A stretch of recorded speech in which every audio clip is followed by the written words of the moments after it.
So, everyone, so Measure G was is a charter amendment that was made to the basically the Constitution of the LA County that will shift how elected officials govern our society. It will shift how resources are distributed in our communities and how your voice is heard at the LA County level. In order to do that, it was voted on by all the citizens, whether you liked it or not, it's here. And one of those, it creates the CEO, an elected CEO, and expands the Board of Supervisors. In order to do that, there's been a body convened uh, that was making those rules. And so one of those people who is sitting there with the pen. So a lot of times I used to say, growing up and organizing that if you're not at the table, you may be on the menu. Well, we don't want to Mhm. be on the menu. And so we have one who is sitting at the table, and he's going to tell us what is going on with Measure G, government reform in LA County. He is a dear friend. He leads an organization that empowers young people and builds communities hailing from Inglewood. And he has served on a couple of commissions and leads Bold Black LA as well. And so I want to bring to the screen a dear friend, a brother, and one who I know that is going to make sure that Black voices are centered in this conversation. Derek Steele, the executive director of SJLI, and a member of the Government Task Reform Task Force, appointed by none other than Holly, our supervisor, Holly Mitchell. Derek?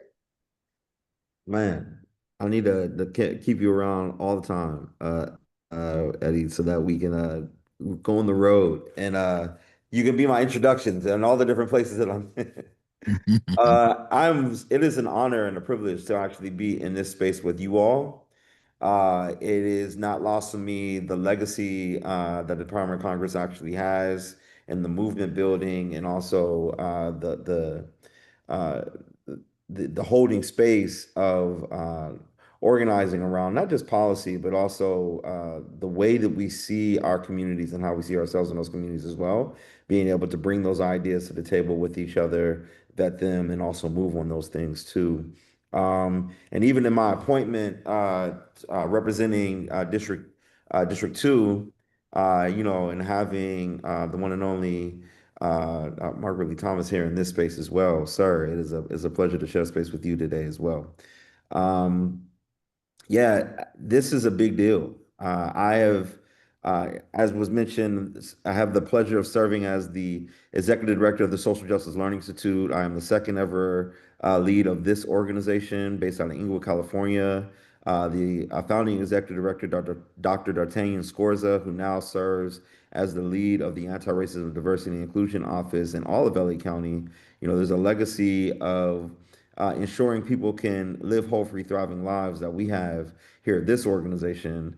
And not only through the direct service work we do and the policy and advocacy work that we do at the organization, is how we go about doing that work. I think being able to represent our community of people in service in capacities like the Governance Reform Task Force, but also spaces like the Care First Community Investment, which is the activation of Measure J that was passed several years ago to make sure there's a 10% set aside of resources from LA County's budget to go directly into direct community investments as well as alternatives to incarceration. Like the fabric of those ideas, the ways that those intertwine together come in spaces like Empowerment Congress so that they can permeate out into the community and we can actually see ourselves reflected in the decision making that is happening. So that's all in introduction. There's a series of work, but I want to start by saying that my seat in this space is our seat in this space, right? And being able to regularly come to this space and others to make sure that I am keeping my finger on the pulse of what the needs are in our community so I can bring that to a process That has not happened in over 100 years in LA County, right? I think the history on this is an important piece of the puzzle. It's been over a century since the last time this government has been reformed in the way that we're talking about reforming it. And there's a large undertaking, and how we got here was not straightforward, and it was quick in the ways that the measure was actually put in place and even put on the ballot. There may have been a lot of different pieces of it that we did not agree with. One of them, I'll be honest, I didn't vote for Measure G. And the piece around the elected CEO of the county was something that I did not agree with because there's a lot of pieces that could possibly create Black erasure when it comes to even the decision making on going to 5 to 9. Like, how do we even get to 9? Like, should we have been had a vetted process prior to? There's a lot of questions that came with us even getting to this point. But the point I'm making with that is that we are here. It got passed, even by the thinnest of margins, but it got passed. And so it is important for us to be able to not only have a seat at the table, but also helping to steward what the decisions are at that table as well. Lastly, in the introduction, I want to put this link in the chat because I think it's important for not only you all to know that this is where the information is, but that we share it with others in our community as well. The county does not have a good history of helping to get the word out about what's going on and the changes that are taking place. You can count on me to make sure, even as the community engagement specialist on the task force, to make sure that we are being very thoughtful about how we engage community in this process and making sure that your voices have the available, not just to speak at public comment, but have opportunities to be in community and actually getting input from you as we go through this reformation process. But the county in has centralized the information by way of this website, measureG.lacounty.gov, right?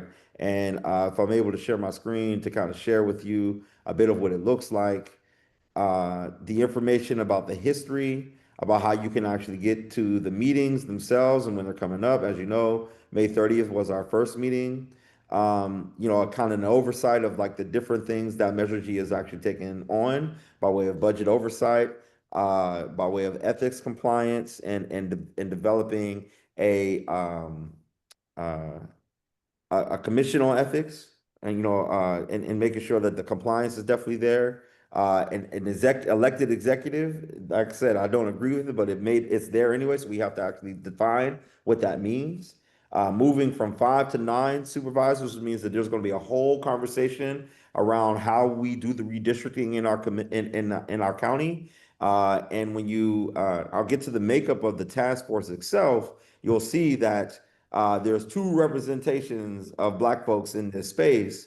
One of them that has a strong emphasis on labor, and that's really what he's bringing the lens toward. So really, at the end of the day, it comes down to one of us.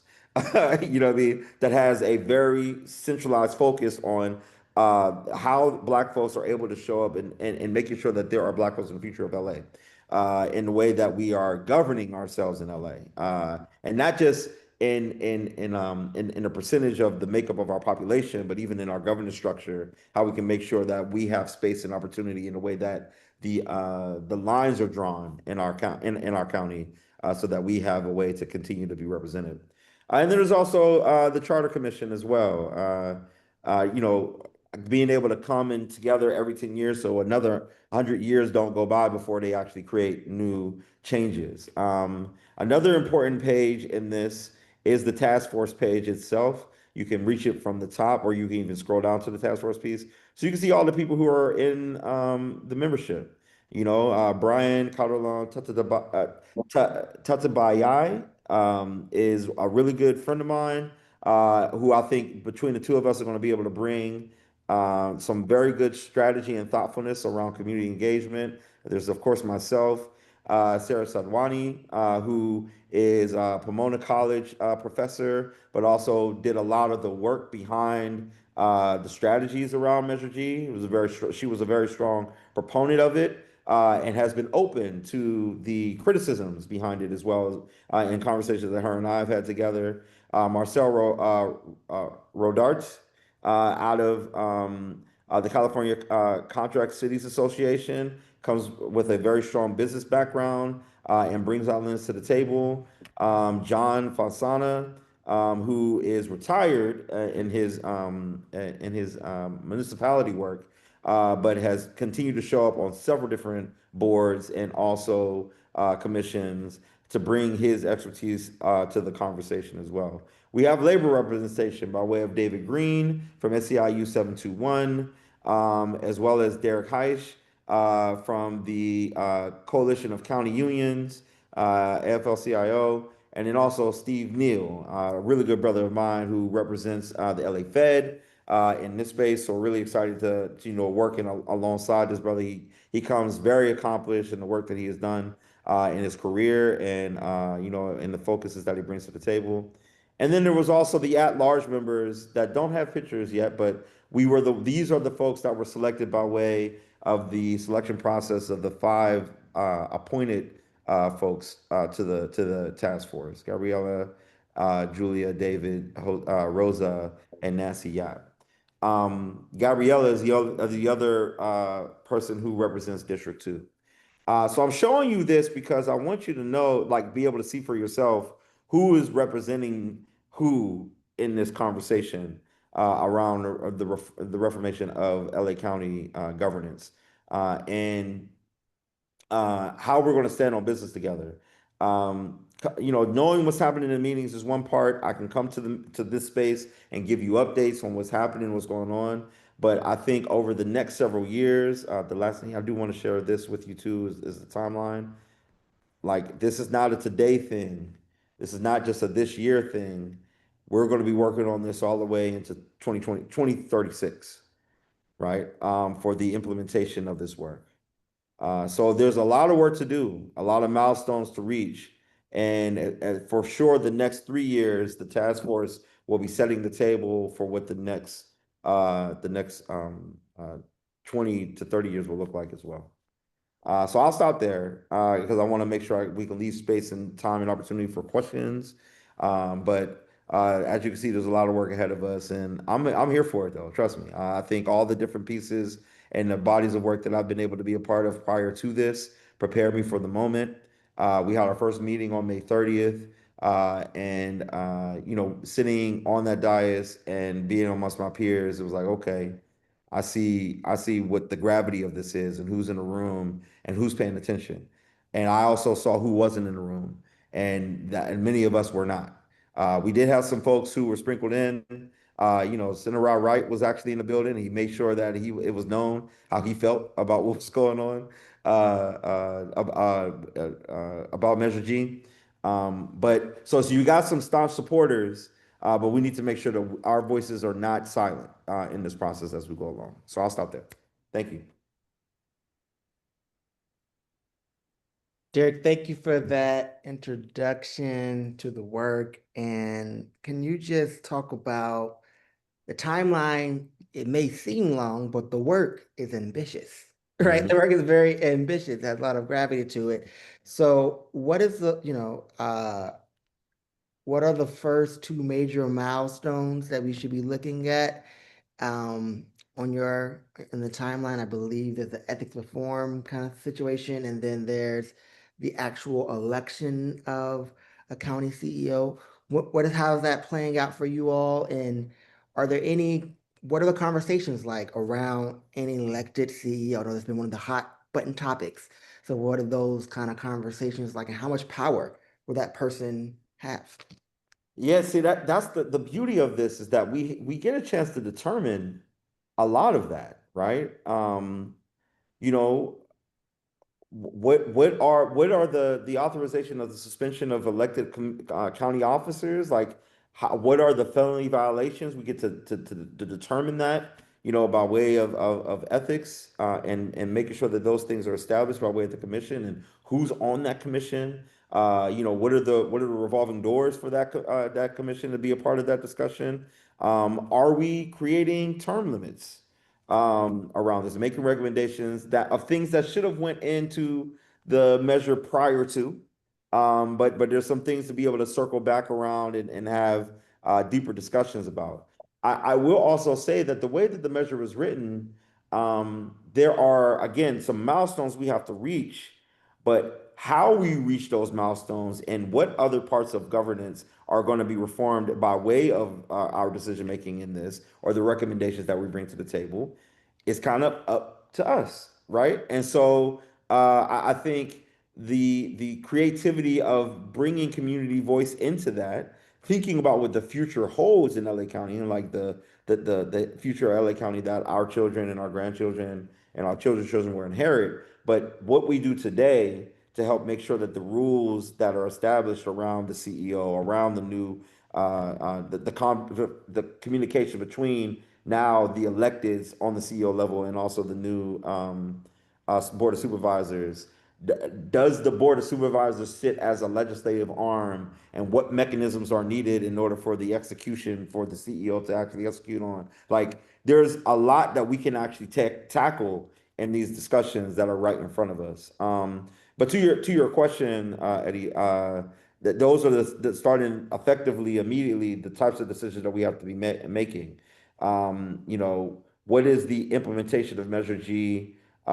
Even though there may not be additional taxes, like what is the cost going to be for this project? What does it look like to mandate department agencies and also the budgets and the budget process? Are we reforming that in any way? How does the budget break down to the different board of supervisors once we decide that? What are the guidelines around the redistricting work that needs to take place, and some of the suggestions that are going to come there. We don't really get into some of the milestones for the CEO's office until we get to 2028. That's the timeline when those things have to be in full existence. But yeah, man, we have some work to do from now until then. And it just starts really on day one of determining even what is the governance structure of the task force. Uh, how does leadership actually get established? How long is that leadership in actually, in play? Getting that stuff out of the way so we can actually start to get to the work. Okay, we're gonna open it up for questions, but I do want to just ask also, do you have a staff? If we want to contact you, is it just you doing this work with the committee, or y'all have people helping you? Great question. So we currently the staffing around the Measure G work is being established. Um, we have Shadi Cardan is the interim director of the governance reform task force work. She also has a team of two. One that is helping with like IT and also engagement with the task force itself. Also, others who are supporting the building of the website and the information that is there, the outreach mechanisms that are out there as well. You got to remember that part of the deal for Measure G when it was written was that it was going to be neutral in cost, meaning that there wasn't going to be added costs coming from taxes that are going to go towards the building of this, and that does put a hamper on some of the decisions as far as costs are concerned and the amount of team members that we can have. But these are things that we're going to have to be discussing as a task force to be like, yo, there are some non-negotiables in this if we're going to do this effectively. How we're bringing consultants in, who are those consultants? Who has some of the history to help us kind of study some of analysis aspects of the work we have to do, and also support us in the decision making when it comes to the information that we're governing ourselves off of too. So there's a lot of that that's actually just going to have to take place. But right now, if you need to reach me, you can reach out to D Steele, DSTEELE at sjli.org. I try to be as responsive as possible.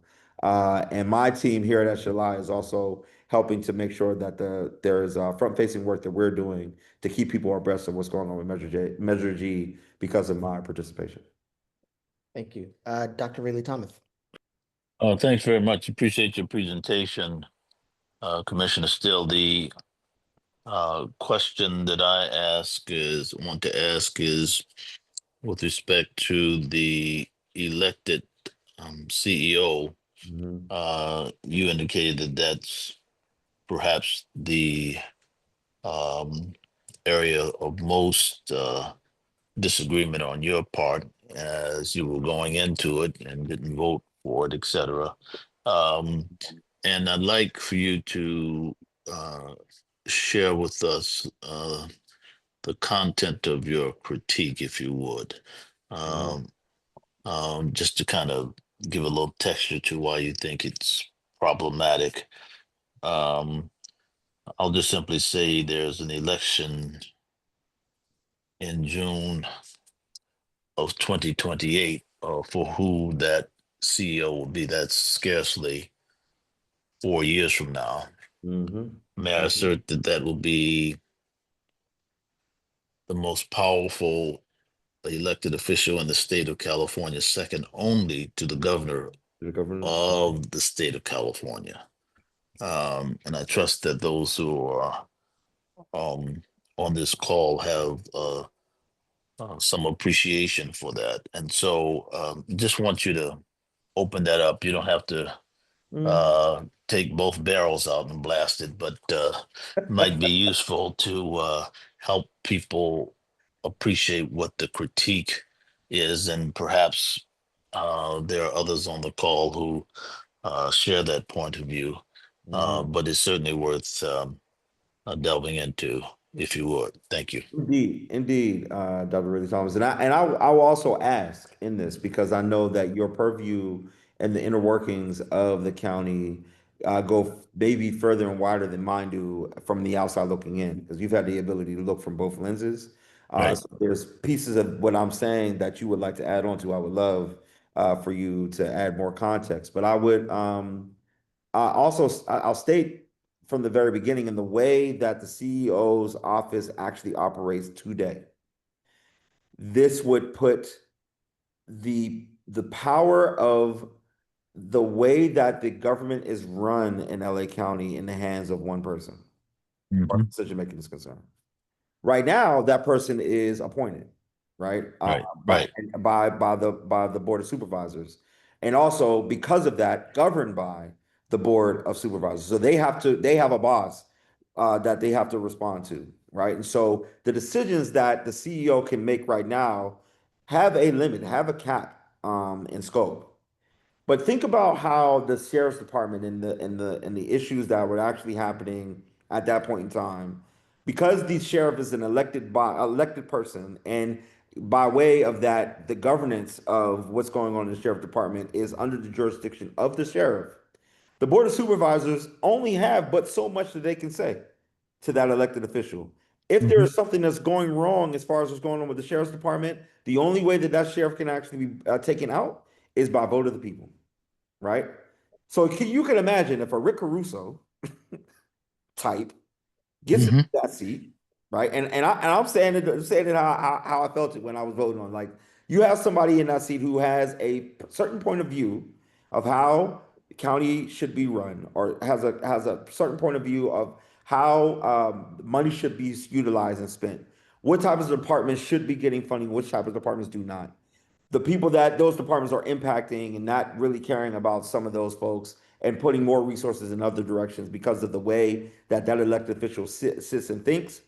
Even if the board of supervisors does not agree currently, if we're going by the way that the setup is right now, that elected person would have clout blanche on the way that the work is actually taking place. So in this work that we have right now in front of us, one of the more important things that I feel like we have to be doing is finding out where the checks and balances actually exist, so that one body cannot go further than the other.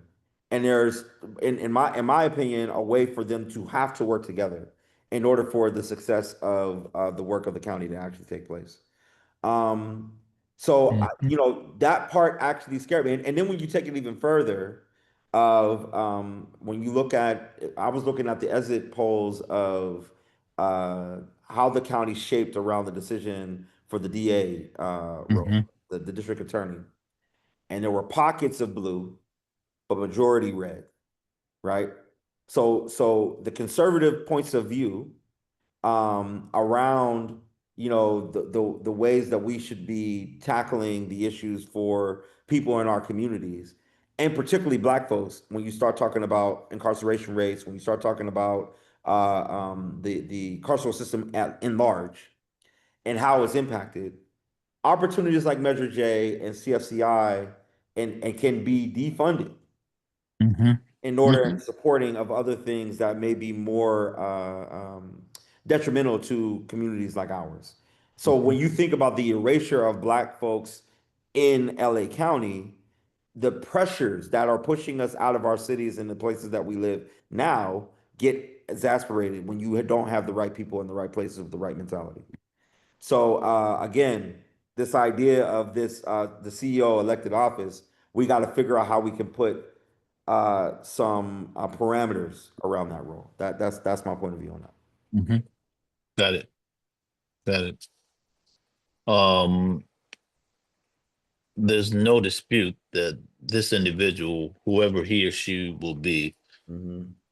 will be the most powerful elected official, and in some ways, arguably more so than the governor, because this person will not have a legislative body, Mm-mm. two chambers that is bicameral, with a deep history um, of capacity for checks and balances. Yes, sir. In other words,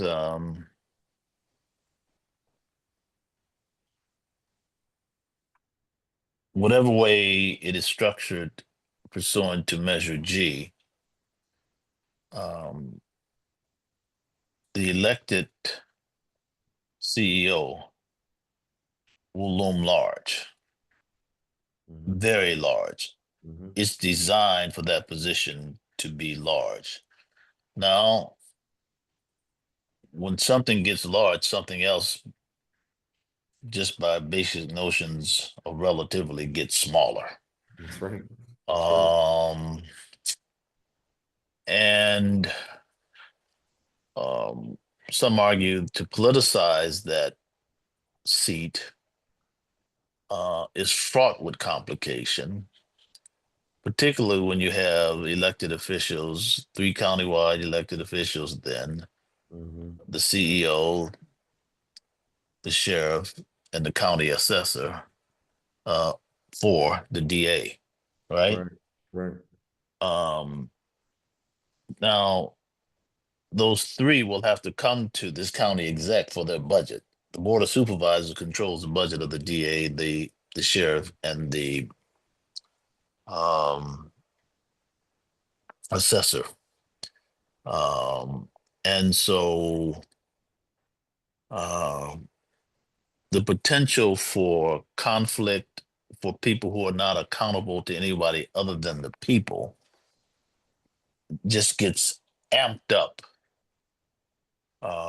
pretty quickly. And if they hail from different parts of the county, if they are of different political parties, as is very likely to be the case, Mm-hmm. um, you will see a different culture forming, Yeah. emerging, and there's just no way to um, deny that. I don't want to take an abundance of time, uh, but I do want to say, when you're raised by your grandmother, not only can you see down the road, you can see around the corner. Come on now. And I'm just simply saying to you, Mm-hmm. around the corner on this one is, I mean, supervisors themselves have an immense amount of power in the current context. They do. They do. Immense. In many respects, with the county executive being elected, and accountable to no one, essentially. Um, those opportunities to concentrate power and to ramify power will be so intense depending on the personality of who gets in there. Mm-hmm. Mm-hmm. Uh, I'm just saying the clout that members of the board currently have and enjoy will be shifted, and Mm-hmm. some wanted it to be shifted because they thought it was too much power and it should be placed elsewhere. That's some of what was going on Yeah. with the advancement of Measure G. Well, we don't have to relitigate all of that. I asked you the question, and here I am answering the question for myself in part, just trying to take advantage of your invitation to put a little something on it. Hey man, but you got the wisdom though. Well, I'm just saying, I got some similar concerns to those that you were raising, Mhm. but you Yes, sir. have laid it out uh, quite ably, and I just trust that we can continue this conversation in this format going forward. For sure. I Absolutely. see Mr. Harris's hands up, so we all about to get in for some badgering. I can see it now. No, I just wanted to make one point and then ask a question. The point I was trying to make is that I've placed in the chat links to the website that you walked us through, Derek, Hmm. for individuals. Also in the chat is a link to Derek's biography, and I would encourage everyone to go to that and take a look at it. He's very impressive. The question I have, though, speaks to the role that groups like a charter reform entity that may be somewhat advisory to the Board of Supervisors can play Hmm. in an advocacy sort of way. Hmm. And I do that because um, Ms. Was it Robinson Flint makes the observation that the 2030 census is going to be a factor in determining the composition of the Board of Supervisors. But it's important for people to realize that planning for the 2030 census is underway now. Yep. Hmm. And we need to be tracking that if we have any reservations about the current administration's desires to erase or dilute our, as African Americans and other people of color, Hmm. political power. Hmm. Hmm. He's already said, for example, that the children of undocumented immigrants to this country who were born here are not citizens, despite the 14th Amendment. Hmm. Well, there's a similar provision to the Constitution's requirement to enumerate the population. It doesn't say all citizens, it says all persons. Persons. Yep. And there have already been moves to eliminate the counting of immigrants in the the decennial census. So the point I'm trying to make is, do you see a role for the task force in monitoring what's going on in the U.S. Bureau of the Census and encouraging elected officials such as the Board of Supervisors and those at the local level to keep an eye on what's going on at the federal level to make sure that we don't wind up getting ourselves counted out in the 2030 census? Man, that is a really good question. And I think I'll start by saying that it is that and other aspects of what is changing in our local, national, state, and federal society, and how we can actually engage with it. And I think that comes with scenario planning, right? So like spaces like this, getting a chance to not only pay attention to what's going on, but start to think about where are some of the potential outcomes that can take place, and having a game plan of how we want to interact with it. I think it also comes with organizing uh, how we show up to different aspects of the work. Because of how much work needs to be done across several different spheres of influence, we are not going to be able to pull up in mass on all parts. We're going to be very strategic about what parts of the process that we're showing up in and getting things across. So I'll give you an example of what I mean. One from the lens of projecting what the future might hold. Uh, we were in shared space with our allies by way of We Are California, but also in space with each other by way of the Black Experience Action Team, determining together what the outcomes of the election may look like, one way or the other. Coming up with game plans and scenarios of what those outcomes could look like and what we were going to do in the event that those things take place. That's the power of places like Empowerment Congress as well as the Black Experience Action Team. Because most times when Black folks come together, it's usually because of an emergency that we got to respond to, and we're trying to respond in a moment. But when we actually take places like this, we can be way more thoughtful about the moments that we're actually engaging with each other in. But I say all that to say that we kind of could see the tea leaves starting to go in one direction, even though we were pushing against keeping that from being the outcome. We were prepared for what was actually going to come on the other side. And so, as you can see from an organizing standpoint, there have been many different places where Black folks have actually started to convene with each other to determine the future together, rather than just being out in the street, rah, rah, rah, with a lot of the other things that are actually taking place. Also, because we kind of been here before, right? I had a chance to sit down with Virgil, one of my mentors, Virgil Roberts, Yeah. and get a sense to understand his purview of how the civil rights movement changed in his time when he was in leadership. When he said that he was when he was my age, I think he thought I was Hmm. younger. I'm actually 42, but and then also comparing that to what's actually going on now. Virgil has been 42 in a long time, man.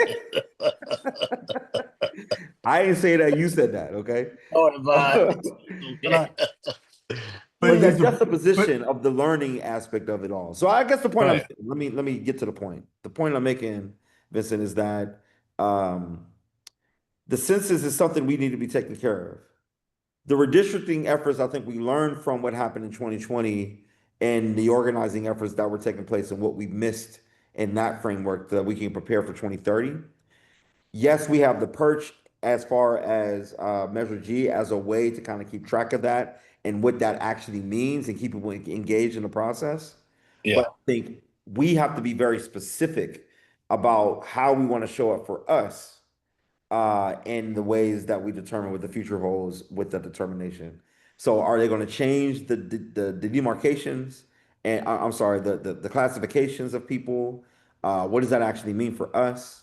Um, is there a strategy that we want to go into the next census to actually identify ourselves in a certain way? I don't know. Like there's so many different strategies that can kind of go into making sure that we have levels of control and for our futures, but it comes with planning the work and working the plan. Mm. We're gonna go another question to Dr. Tom. I just want to follow up on the census question because I think Yeah. I want to unpack that a little bit. You showed Yeah. the timeline. So 2030 is the census. 2032, you move from 5 to 7, Seven. and No, no, then not right, seven. and then 7 to 9. Is that correct? Okay. Okay. Yeah, it's 2032 is 5 to 7. I'm sorry. No, 31, 30 is no, you're right. Or is it 31, 5 to 7, 32, 7 to 9? Yes, that is correct. That's how it goes. All right, That's how well, it is. numbers are right. I know so much movement here. A So, lot of movement. so what does that mean? Because for the majority of South LA, we've been in District 2, right? So our resources, our services, the parks that we have, the green All space that stuff. that we have all came through District 2. Right. So with this step ladder approach, how do we engage? We say educate, engage, and empower. So how do we engage to make sure that as you all are thinking about this, you can't change the rules of census, but you can put some parameters around how we move from 5 to 7 to 9. Yeah. What I was saying about the 2020 work and what we've learned from that aspect is what we can bring to this one is how important it is to come together to determine what the map needs to look like for ourselves going into the conversation. We were more reactive getting, approaching the 2020 census. And then you had the pandemic that derailed a lot of the organizing efforts that we were trying to take place as well. And so we ended up with mapping that we were, reliant on the allies in the space to have the care to make sure that there is space in place for Black folks and being able to determine the spaces that we need and have. But I'm gonna tell you this right now, there's many of our allies that are out for their communities this go round Yeah. in a very real way, right? Hmm. The whole reason why Measure G got passed in the first place was because people wanted to have their own representation when it came to the body of the Board of Supervisors. Right. Okay. And so we're going to have to be that much more strategic about how we want to show up, where we're going to be, and how we can make sure those resources can be maintained, not only just in District 2, but also in other strongholds that we actually exist in. I mean, we got a lot of folks who are in the high desert right now, Hmm. right? Um, Hmm. and what does that actually mean for those areas as far as representation is concerned? How do we make sure we turn out people to be a part of the processes in these elections so it makes sense for the mappings that we're creating based on the voting populations in those areas? So like there's a lot of continued education work we need to do.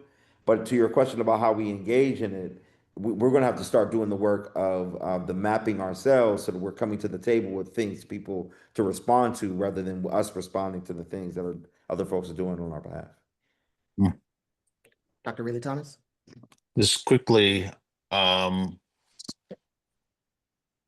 want to encourage everybody to stay focused on 2028. Mm-hmm. And Yeah. I'm not talking about the Olympics. Mm-mm. All right. That what I'm trying to communicate here is what happens in 2028 will be consequential uh, with respect to the election of the county executive. And it is a tee up for organizing and engagement for those things that follow Mm-hmm. the census, redistricting, but be mindful of the fact that it's on in 2028. Mm-hmm. And movement is already beginning to happen around how that takes shape. I won't belabor the point, but we shouldn't sleep that. And our organizing, our voter education, etc., ought to be very, very pointed in terms of how we impact the outcome of that inaugural election. Mm-hmm. Mm-hmm. Uh, Game on already. Mm-hmm. So the expansion of the board important, but what happens in terms of the chief executive officer elected will impact what's happening with those board members, because be mindful of the fact there's nothing that would restrain him or her from having candidates that they would endorse to move the forward the project forward. He or she could have his or her own candidate as an ally in play. Right. This Right. is unprecedented. Mm-hmm. CEOs don't get in the business of endorsing or selecting or electing candidates. It's unprecedented. for the county of Los Angeles. All that's about to change is what I'm essentially trying to suggest. That's right. And we need to be thinking about that and more. All right, I'm going back and take my nap now. Yeah. Thank you. I mean, do you want to just, Joanne, I'm coming to you, then Michelle coming to you next. Just want to focus on that point. There was an article in the LA Times for all of us who are here that was entitled, "The County of LA is getting a new mayor."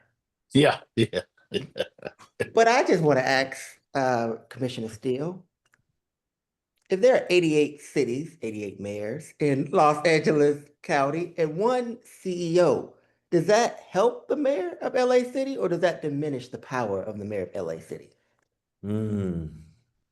Well, see, Oh, why are you trying to start something, Eddie? Yeah.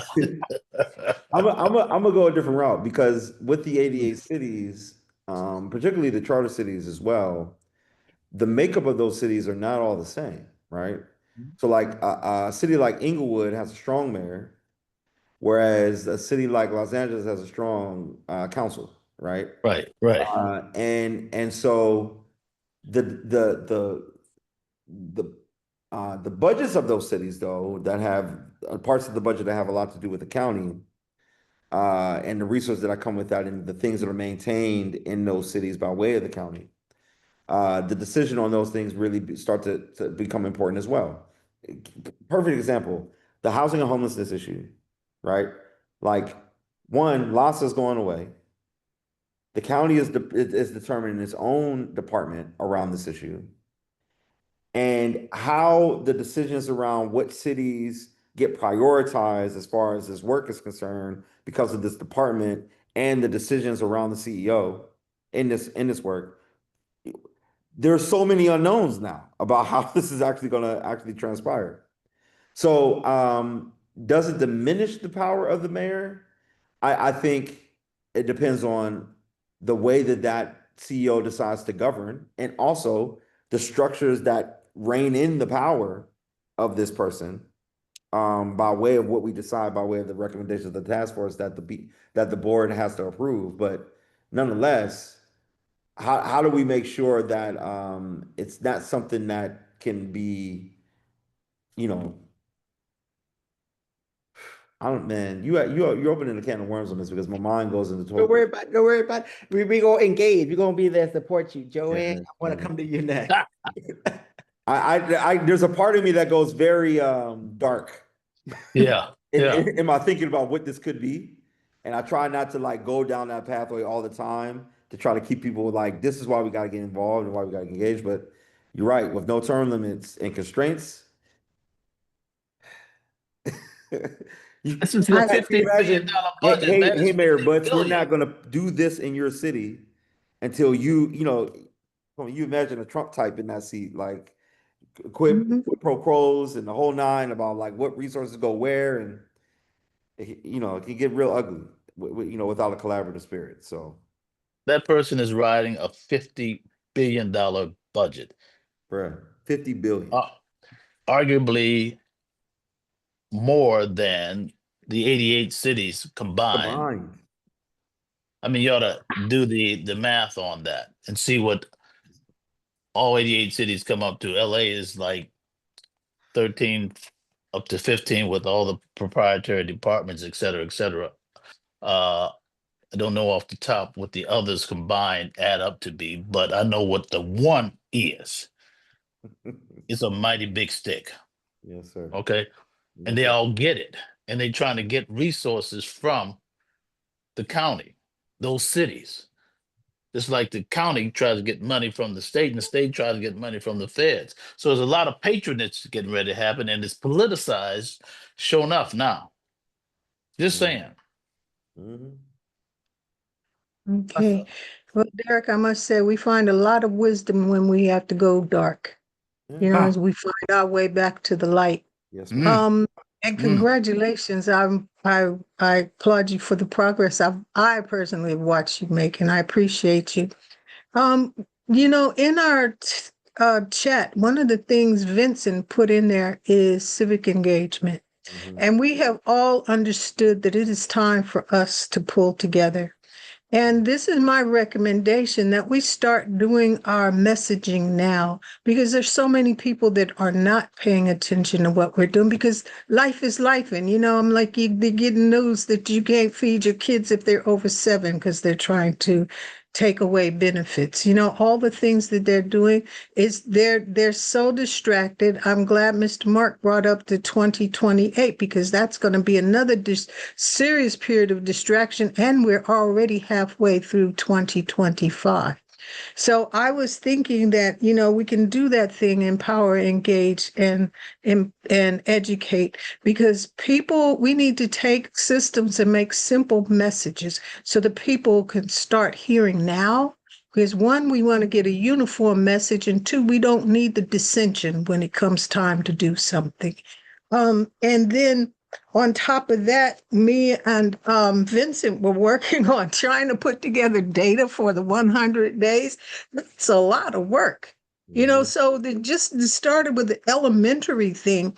What kind of team can we put together and follow like your lead and the Congress's and our think tank's lead on the messaging we get to the people that's simple and complete and on 3 levels, because we actually think on 3 different levels, so that they are informed and we are preparing our warriors and our soldiers now to stand as a united front. Because after the last election, we were talking about the importance of allyship, even because we are a minority number. But then we still have to operate with some level of intelligence.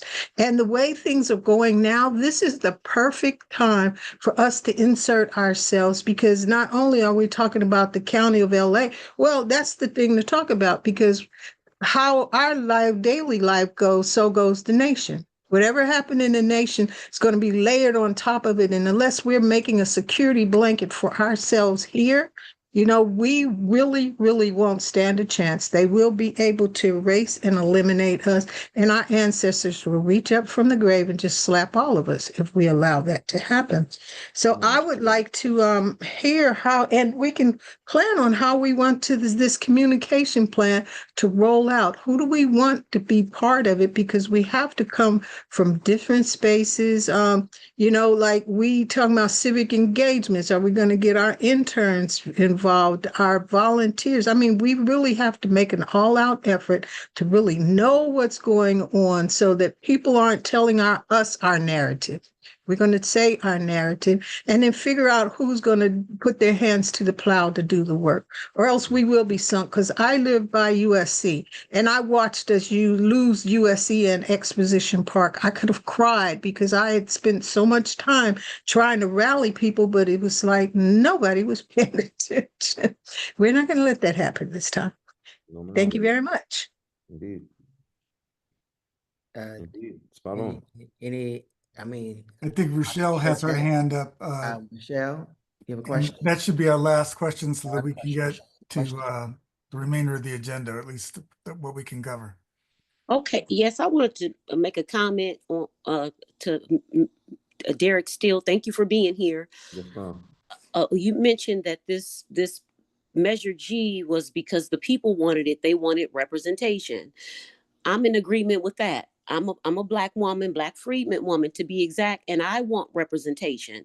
So I'm glad you are on the task force, representing us. But I did want to mention that what I've noticed is that when we elect somebody or select somebody, when they're sitting at the table, they're taking the energy away from our issues, Black people issues, and diluting it with other groups' issues.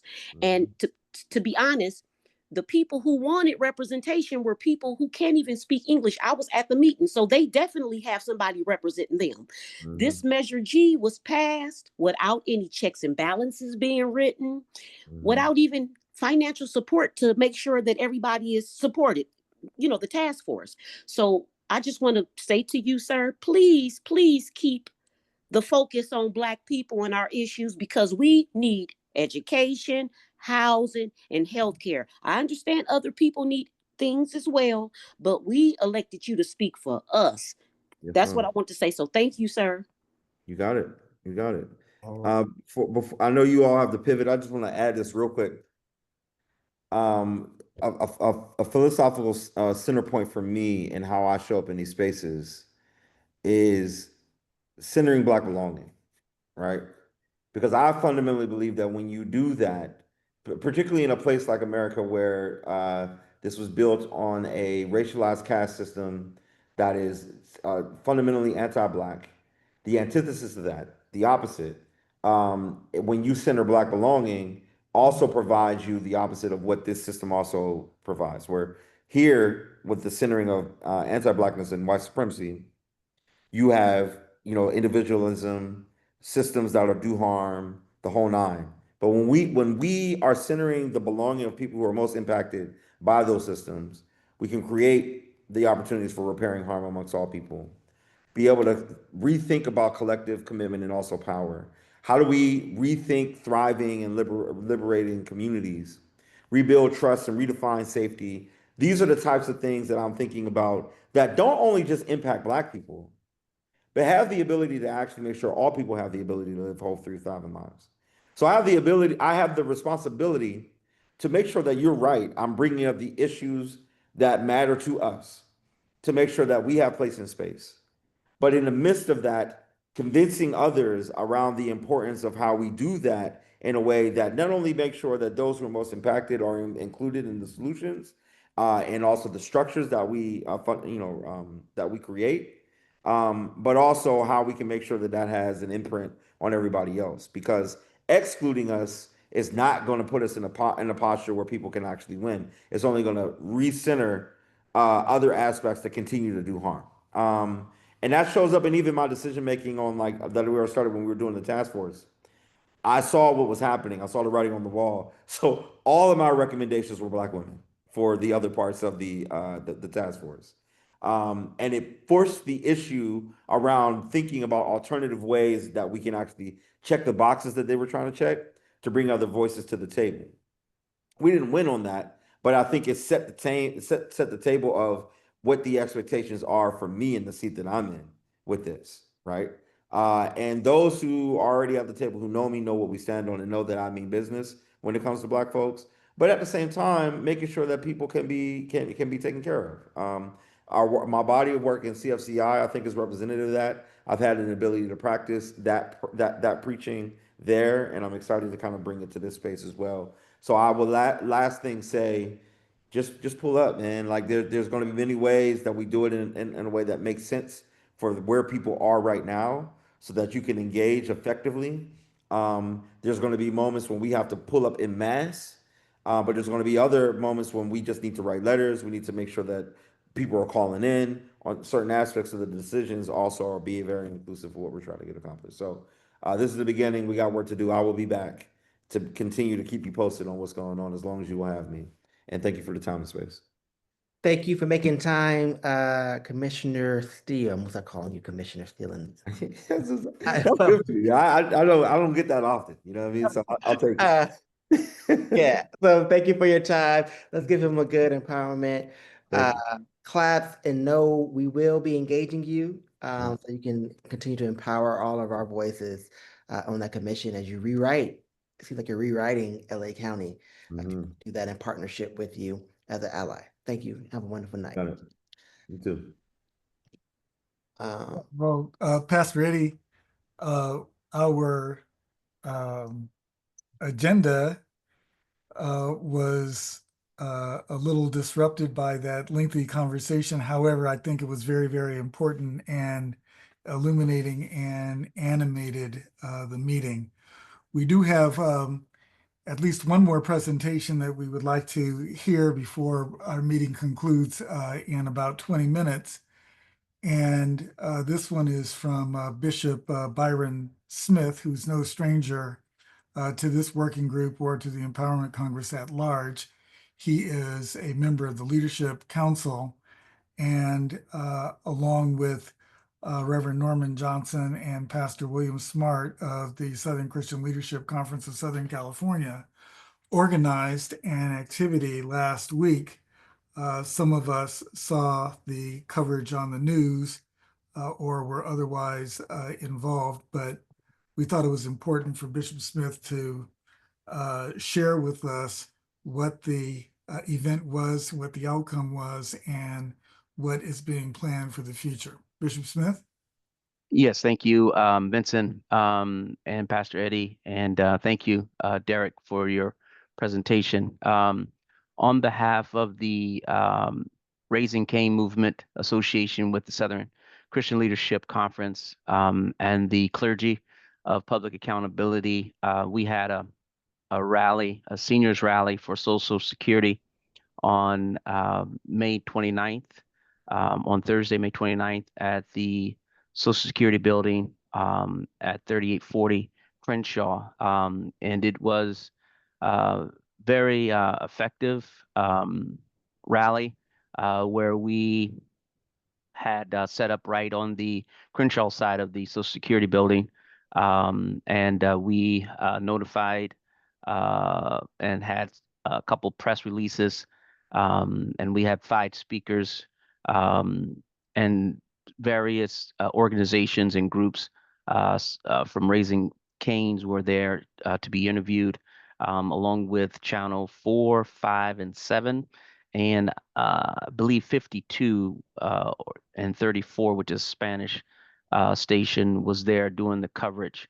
It was also being covered throughout the LA Sentinel newspaper. And we had various youth from Gethsemane Christian Love Missionary Baptist Church to assist with some of the messaging and coming up and formulating the signs with some of the slogans wrapped around the attention for our seniors to educate and empower and to stand up against Social Security cuts and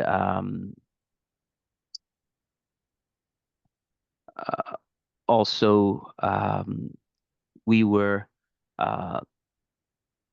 also given the opportunity to have various outlets of communications through the SCLC website, Civic University, and snippets on the SLACPA. The duration took about 20 minutes from with a press conference starting for 20 minutes that started around 10:30 to about 11:50. It was around 30 to 45 people in attendance, and the public reaction was very supportive with quite a few of the motorists honking their horns and pedestrians walking by. The community joined in, and it was very positive feedback. Many of the community members were curious about what the protest and rally was about, and they became very interested and supportive of the rally within itself. And then we're going to have a follow-up coinciding with our Juneteenth celebration for the Empowerment Congress. We're going to have another rally on the 19th. So we're definitely encouraging all interested community members and organizations and nonprofits to join us as Raising Cane's movement and association, along with SELC and the Clergy for Public Accountability, to join again for another public rally to save our Social Security, Medicaid, and Medi-Cal, and to support the needy and press back against the greedy. So that concludes my report, and look forward to engaging more community members and organizations to join us on the 19th.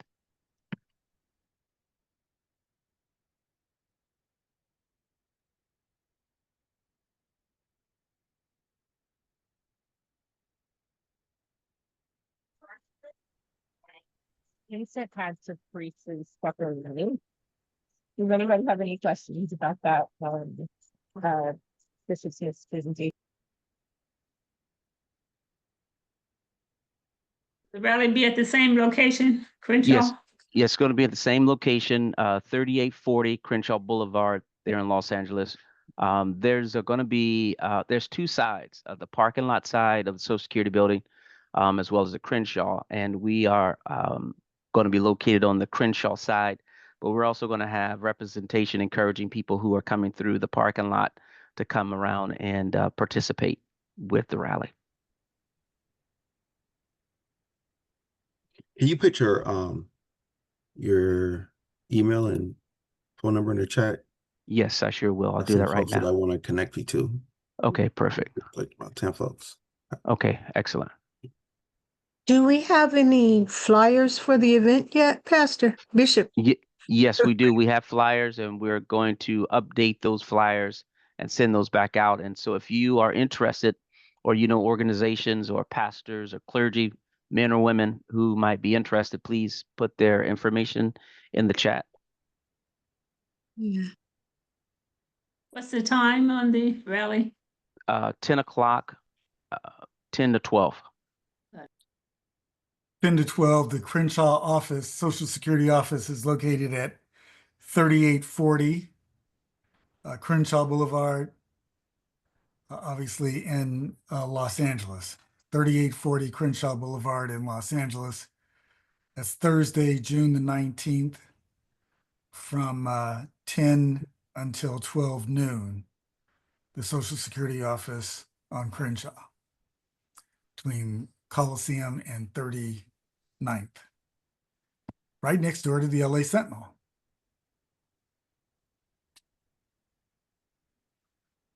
Okay. We have about 10 minutes left. Are there any additional questions for Bishop Smith?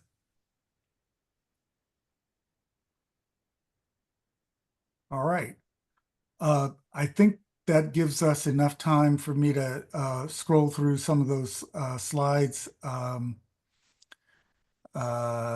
Courtney?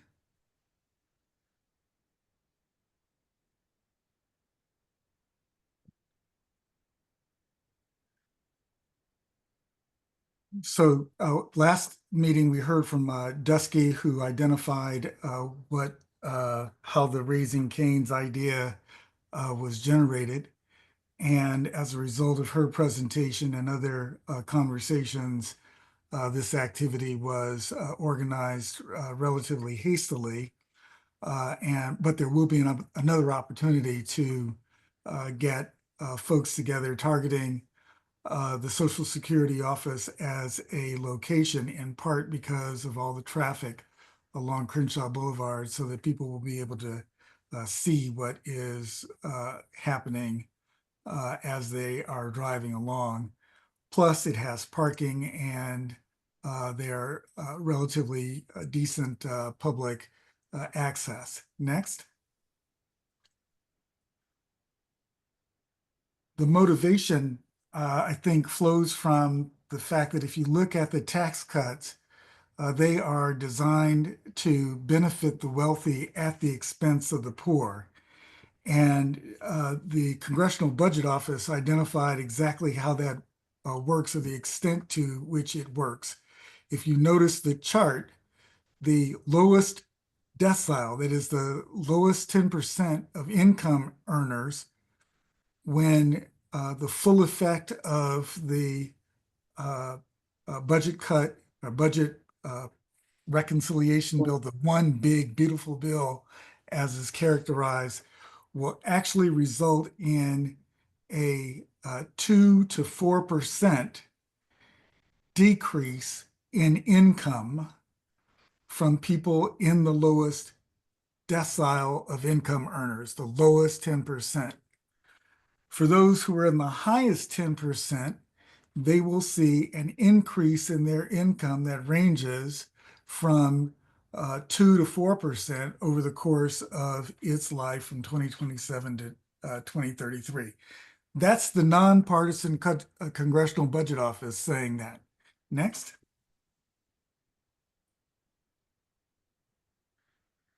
This is another way of arraying, at this time, identifying folks with different income levels by the amount of money that they will actually get in tax reductions. You'll note that for the bottom 20%, they will actually lose $100 particularly after you factor in the increase in taxes associated with tariffs. While the upper 1% gets a huge change in income, especially for those that have that make over $1 million.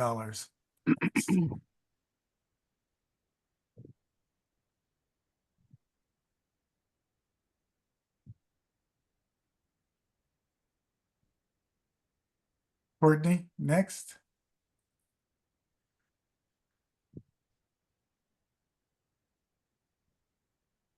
So the specifics, again, coming from the Congressional Budget Office, indicates exactly what is going to happen. There we are, this budget will finance tax cuts by way of additional deficit spending. The deficit, it would, if this bill were enacted, increase the national debt by $3.8 trillion. It would be even more, but for the cuts that are being proposed, the $700 billion to Medicaid, the $267 billion to SNAP. The budget also contains increases in certain spending, which is enumerated in that other highlighted area. Defense is actually going to get an additional $150 billion. That's in addition to the already approved $867 billion. So we're going to have a $1.1 trillion military budget this year. Those other numbers are distributed oftentimes over a 5-year budget horizon. Military spending will increase $150 billion if this bill is approved, for a total of $1.1 trillion. That is $1,100 billion. And then you see where other increases are identified. Next slide, please.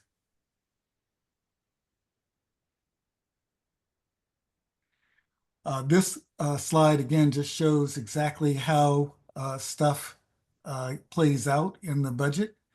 The plan will take healthcare and food assistance away from people to pay for these tax cuts. Next slide, please.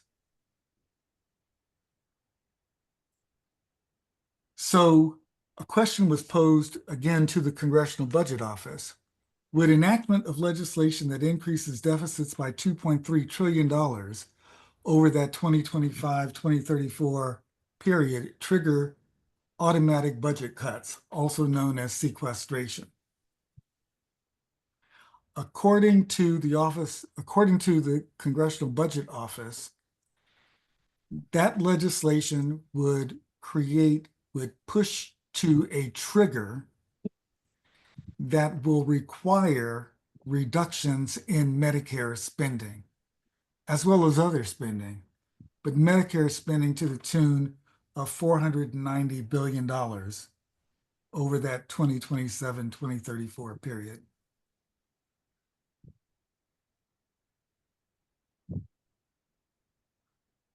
Now, Joanne is always saying, look, we got to make it plain to folks here in LA County. These are data from a USC analysis that identifies the number of people in Los Angeles County who currently receive Medicare, the Medicare Advantage, and the FFS, fee-for-service Medicare, which is a little more than, what, 2.5 million people in Los Angeles County? Actually, it's closer to 2.7 million. I'm sorry, go back, Courtney, go back. You see that dual eligible number? That means those are seniors who can't pay their copay for Medicare And so, but they are eligible for Medicaid to pay for it. So you see 500,000, a disproportionate number of whom are African Americans, and many of them are in skilled nursing facilities. Okay, next. I put this on here because we've been focused on Project 2025, and if you see that name, Russell Vogt, you'll recognize him as the person that shepherded the development of Project 2025 from the Heritage Foundation. This is the guy that Trump appointed to be the director of the Office of Management and Budget, which, if the deficits are allowed to reach where the budget bill suggests they will reach, he will be the person pulling the trigger. And he's already said unconstitutionally that Trump has the ability to impound funds that have already been authorized and appropriated by Congress. And that's exactly what they did with USAID and the Department of Education and numerous other programs that have been cut by DOGE. Next.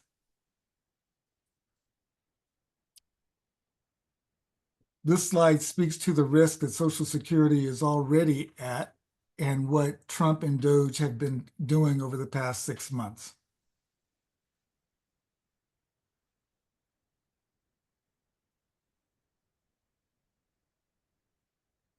Next. I mentioned once again that the financial benefits from this bill overwhelmingly favor wealthy households. This is yet another example of how it works. Note that a single parent with 2 children, I'm looking at the chart on the right, earning $16,000 a year gets 0 increase in tax credit for children. A married couple with 2 children earning $400,000 a year would see a $1,000 increase.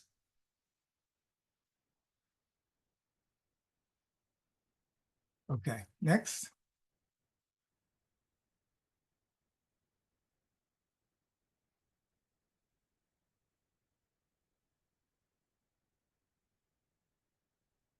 Or is that the end?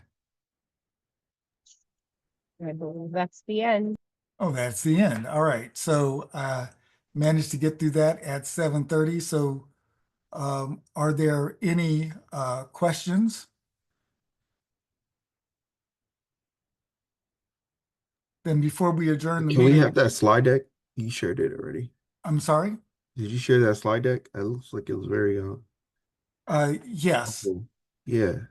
as soon as I can, I'm able to recover Okay. your email addresses. I All will right. every effort to get that and other information out Got you. to everybody on this. And I would encourage you, if you think it's accurate Yeah. and decently sourced, to share it with others. I want to remind people that the Empowerment Congress is working on a Juneteenth observance, which is going to be held on Saturday, June the 21st. And I'm trying to place the link in the chat. And for some reason, it's not coming up. Oh, it's already in there. All right. I also wanted to let people know that there are a number of other groups that are active around the Southland who are organizing, and there are a couple of links to tools that activists are using in order to make people aware.